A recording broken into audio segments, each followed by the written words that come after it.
3 कृषि कानून वापस लेने का फैसला लेना पड़ा। देश भर में एजिटेशन अमूमन साल भर से चल रहा था, वजह क्या मानते हैं? देखिए, पहले दिन से हम सब लोग, अपोजिशन की पार्टी सब लोग कह रहे थे कि ये तीनों कानून अनकॉन्स्टिट्यूशनल है। मोदी सरकार को कॉन्स्टिट्यूशन में कोई राइट ही नहीं था कि वो इस तरह कानून बनाए। दूसरा, ये सिर्फ कानून इसलिए बनाया गया क्योंकि मोदी अपने ईगो की सेटिस्फैक्शन के लिए, अपनी अनानियत और हम जिसको हिंदी में अहंकार के लिए उन्होंने ये कानून बनाया। और इस गलत और काले कानून की वजह से 700 किसानों को अपनी जानें खोनी पड़ी। अगर वो अपने ईगो को बाजू रखते, संविधान को सामने रखते, तो ये कानून बनता नहीं और ये 700 किसान अपनी जान उनको देनी नहीं पड़ती। तो ये फैसला बहुत देर के बाद हुआ है, बहुत देर लगा दी मेहरमा आते आते। और तीसरी बात ये है कि मोदी, ये मैं शुरू से कह रहा हूं, ये सरकार डरती है जब जनता रोड पर निकलकर प्रोटेस्ट करती है।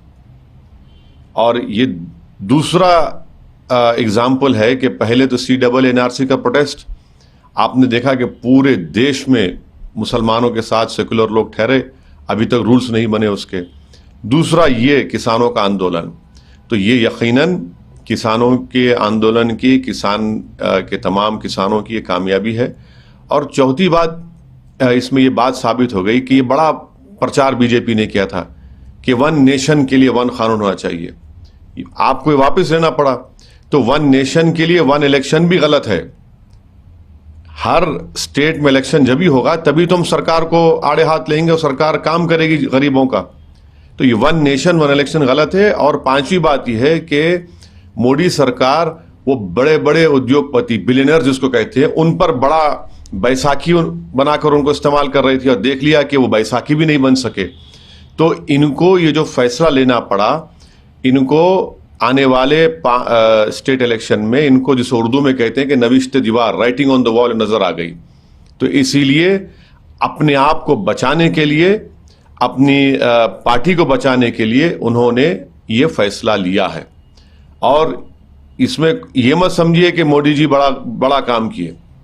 इनको नजर आ गया था कि देश इनके खिलाफ हो रहा है और चुनाव में जाना है उनको, उत्तर प्रदेश में, पंजाब में और 2-3 स्टेट में, इसलिए फैसला लिया गया। और शायर ने सही कहा था कि दहन पर है उनका गुमान कैसे कैसे, कलाम आते हैं दरमियान कैसे कैसे, जमीनो चमन गुल खिलाती है क्या क्या, बदलता है रंग आसमां कैसे कैसे।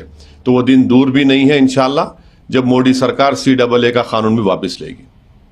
आप चाहते हैं कि जो कानून बने? नहीं, ये सब अनकॉन्स्टिट्यूशनल है ना, ये सब अनकॉन्स्टिट्यूशनल कानून है। आपने अपने ब्रूट मेजॉरिटी के ऊपर, अपने ईगो की सेटिस्फैक्शन के लिए, अपने अहंकार को सेटिस्फाई करने के लिए आपने इस तरह कानून बनाए। बिल्कुल गलत कानून है, इसका अनकॉन्स्टिट्यूशनल कानून है, चाहे फार्म लॉज हो। 1 साल प्रोटेस्ट चला।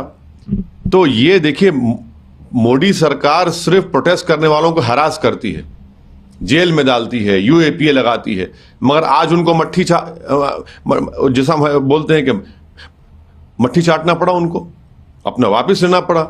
वो देख लिए कि ये सब उसमें उनका नुकसान हो रहा है।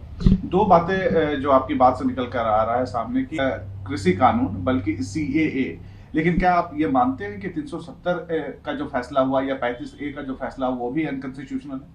आपने देखा कश्मीर में कल क्या हुआ? क्या हुआ? आप तो इंसानों को ह्यूमन शील्ड के साथ इस्तेमाल करके वहां पर आप गोली मार दिए। क्या आप कह रहे हैं कि 370 हटाने के बाद कश्मीर स्टेबल हो गया? कहां स्टेबल हुआ? गृह मंत्री देश के श्रीनगर में है और पटाखे फुटते हैं, हजारों के साथ पटाखे फुटते हैं, और कल वहां पर ह्यूमन शील्ड के तौर पर इस्तेमाल किया गया और अब लाश भी नहीं देते। तो क्या हालात बदले कश्मीर में? कुछ हालात नहीं बदले। आप सिर्फ अपनी जिद, अपने आइडियोलॉजिकल जो गोल्स हैं उसको पूरा करने के लिए अनकॉन्स्टिट्यूशनल तरीके से कानून बना रहे हैं पूरा।